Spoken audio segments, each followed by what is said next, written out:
Hi friends, welcome to try and tasty food. ഇന്ന് ഞാൻ വന്നിരിക്കുന്നത് അടിപൊളിയായിട്ട് വിളയിച്ചെടുത്തിരിക്കുന്നൊരു മത്തങ്ങയുടെ വീഡിയോ ആയിട്ടാണ്. ഇതിനായിട്ട് ഞാനിപ്പോൾ ഒരു 1/2 കിലോ മത്തങ്ങയാണ് എടുത്തിരിക്കുന്നത്. അത് കഷ്ണങ്ങളാക്കിയിട്ടൊന്ന് കഴുകിയെടുത്തിട്ട് കുക്കറിലേക്ക് ഇട്ട് കൊടുത്തിട്ടുണ്ട്.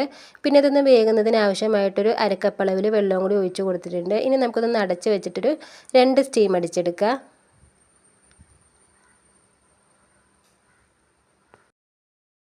ഈ മത്തങ്ങ വിളയിച്ചതിലേക്ക് ചേർക്കുന്നതിന് വേണ്ടിയിട്ട് ഞാൻ ഇതേപോലെ 2 കപ്പ് അരിപ്പൊടി എടുത്തിട്ടൊന്ന് വാട്ടിയെടുത്തിരിക്കുന്നതാണ് കേട്ടോ. ഈ വാട്ടിയ പൊടി നല്ലതുപോലെ കുഴച്ചിട്ട് ഇതേപോലെ ചെറിയ ബോൾസുകളാക്കി എടുക്കണം കേട്ടോ. മത്തങ്ങ നമ്മൾ പല രീതിയിൽ വിളയിച്ചെടുക്കാറുണ്ട്, പക്ഷേ ഇതേപോലെ അരിപ്പൊടിയുടെ ബോൾസൊക്കെ ഇട്ടിട്ട് നമ്മൾ മത്തങ്ങ വിളയിച്ചെടുക്കുകയാണെന്നുണ്ടെങ്കിൽ ഒരു പ്രത്യേക ടേസ്റ്റ് ഉണ്ടാവും കേട്ടോ അത് കഴിക്കാൻ.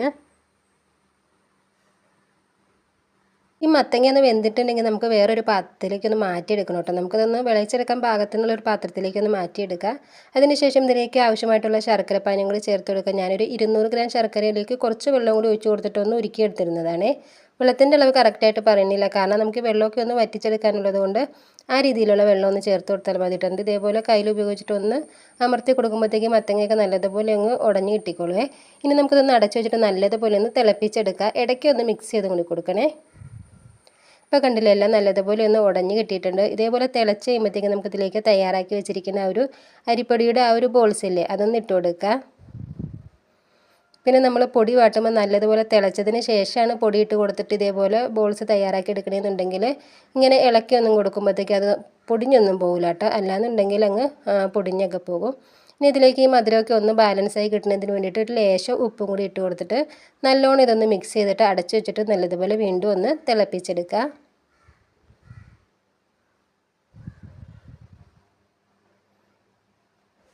ഇനി നമ്മുടെ ഈ മത്തങ്ങ വിളയിച്ചതിലേക്ക് നല്ലൊരു ഫ്ലേവർ കിട്ടുന്നതിന് വേണ്ടിയിട്ട് കുറച്ച് ഏലക്കപ്പൊടിയും കൂടി ചേർത്ത് കൊടുക്കണം. ഞാനൊരു 3-4 ഏലക്ക നല്ലോണം ഒന്ന് ചതച്ചിട്ടാണ് ചേർത്ത് കൊടുക്കുന്നത്. എന്നിട്ട് ഇതൊന്ന് മിക്സ് ചെയ്തെടുക്കുക. ഇപ്പോൾ ഇതിലുള്ള ഈ വെള്ളമൊക്കെ ഒന്ന് വറ്റി തുടങ്ങിയിട്ടില്ലേ, ഈ സമയത്ത് ഞാൻ ഇതിലേക്ക് കുറച്ച് തേങ്ങാപ്പാൽ ചേർക്കുന്നുണ്ട്. ഒരു അരമുറി തേങ്ങ ചിരകിയിട്ട് അതിലേക്ക് കുറച്ച് വെള്ളം ഒഴിച്ചിട്ട് മിക്സിയുടെ ജാറിലിട്ടിട്ടൊന്ന് അടിച്ചെടുത്തിരുന്നതാണ്. എന്നിട്ട് ആ ഒരു പിഴിഞ്ഞെടുത്തിരുന്ന തേങ്ങാപ്പാലും കൂടി ചേർത്ത് കൊടുത്തിട്ട് നമുക്ക് നല്ലോണം ഇതൊന്ന് മിക്സ് ചെയ്തെടുക്കാം. ഇനി തേങ്ങാപ്പാലിലുള്ള ഈ വെള്ളമൊക്കെ ഒന്ന് വറ്റിച്ചിട്ട് നമുക്കൊന്ന് കുറുക്കി എടുക്കാനുള്ളതാണ്. അപ്പോൾ ഇതൊന്ന് അടച്ച് വെച്ചിട്ടൊക്കെ ആയിട്ട് ഇതിലുള്ള വെള്ളം കൂടി ഒന്ന് നമുക്ക് വറ്റിച്ചെടുക്കാം. ഇപ്പോൾ ഇതൊന്ന് കുറുകി തുടങ്ങിയിട്ടില്ലേ, ഈ സമയത്ത് ഞാനിതിൻ്റെ ഫ്ലെയിം ഒന്ന് ഓഫ് ചെയ്യണ്ടേ.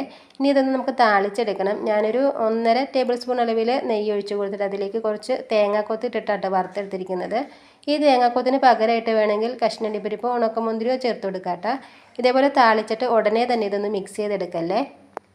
കുറച്ച് സമയം ഇതേപോലെ ഒന്ന് അടച്ചു വെച്ചിട്ട് വേണം കേട്ടോ. ഒന്ന് ചെറിയ രീതിയിൽ ചൂടാറിയതിന് ശേഷം ഒന്ന് മിക്സ് ചെയ്തെടുത്താൽ മതിയേ. അപ്പോൾ നമ്മുടെ വളരെ ടേസ്റ്റി ആയിട്ടുള്ള മത്തങ്ങ വിളയിച്ചത് ഇവിടെ റെഡി ആയിട്ടുണ്ട്. കണ്ടില്ലേ, ഒരു കുറുകിയ രൂപത്തിലായി വന്നിട്ടില്ലേ. ഇത് നല്ല ടേസ്റ്റി ആയിട്ടുള്ളൊരു മത്തങ്ങ വിളയിച്ചതുണ്ട്. അപ്പോൾ നിങ്ങൾ ഇഷ്ടപ്പെട്ടിട്ടുണ്ടെങ്കിൽ ഈ രീതിയിലൊന്ന് ട്രൈ ചെയ്ത് നോക്കാം കേട്ടോ.